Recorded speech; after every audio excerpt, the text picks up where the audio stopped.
Two state agencies are now taking action over asbestos at the scene of the massive fire at the Marco Polo. It's an issue Always Investigating has been looking into since the blaze. Several firefighters and residents told us of concerns they were exposed to the hazardous material at the fire scene, and questions if proper measures were taken to ensure safety. Gina Mangieri is Always Investigating and has the latest. Gina? Joe, 11 days after the fire dislodged the hazardous material, there is still not yet an asbestos abatement plan in authorities' hands. The State Health Department has taken oversight, and the State Labor Department's Workplace Safety Division is investigating. Meanwhile, residents say they've not been warned about the materials. Trade winds whip straight through the Marco Polo's charred tunnels of debris and destruction left in the wake of the July 14th fire.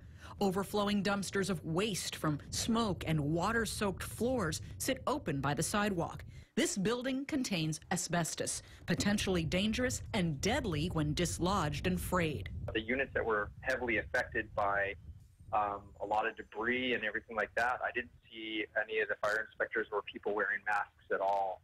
And therefore, I don't think that residents were probably aware, because they didn't see them with masks on, that it probably deterred them from thinking that they even needed that. The firefighters union says its workforce was not warned going in and still has not been cautioned by management. I have not seen anything from HFD in regards to addressing the asbestos issue at all. Pretty much from our firefighters out there, there hasn't been any talk specifically about asbestos, just the general direction of clean your turnouts when you get back to the station. Always Investigating reviewed fire department decontamination procedures and found nothing specific to asbestos, which is what Honolulu's fire chief told the Fire Commission last week. There's no difference. We have a decontamination process, and if we determine that the turnouts are not usable, then we'll take them out of service. The union reached out to the state's Workplace Safety Division, called HIOSH, with concerns about firefighter asbestos exposure. Once our firefighters got out of the building, they should have collected their personal protective equipment, bagged it on scene, and taken it to the storeroom to be properly dealt with. Instead, what happened was our firefighters ended up jumping back into their trucks, contaminating the trucks, or the potential contaminating of our fire trucks, going back to the stations, contaminating our stations, and passing this contamination on to the other watches that are coming into those stations. The State Labor Department director told Always Investigating HIOSH inspectors are conducting an investigation and have been in contact with the health department on the asbestos.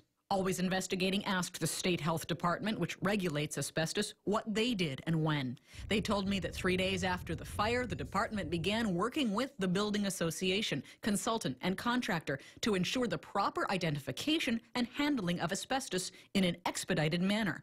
That's news to many residents. You see where the brown box is up there? The brown?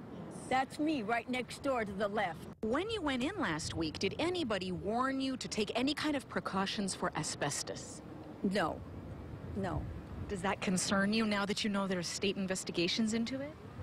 Well, I guess so. I mean, to be honest, I think we should have been warned. Health officials say their oversight includes ensuring certified asbestos inspectors, air monitors, and abatement workers are used at Marco Polo, and that they follow proper protocols, including disposal plus clearance activities for reoccupancy. We pressed for more details, and the health department told us air and debris samples showed asbestos-containing fire-damaged debris on the 26th, 27th, and 28th floors, with recommendations to isolate those floors from the rest of the building. The state still has not been given a final abatement work plan, but they expect the building's consultant will be turning it into the association and the department in a few days. The Marco Polo board told me in a statement the board is taking all appropriate action as recommended by the Environmental Testing Company and the State of Hawaii Department of Health. That does not yet appear to include visual warnings to residents, vendors, and authorities coming and going from the building. It's worse for the immediate outcome and tragedy of the people on the 26th, 27th, and 28th.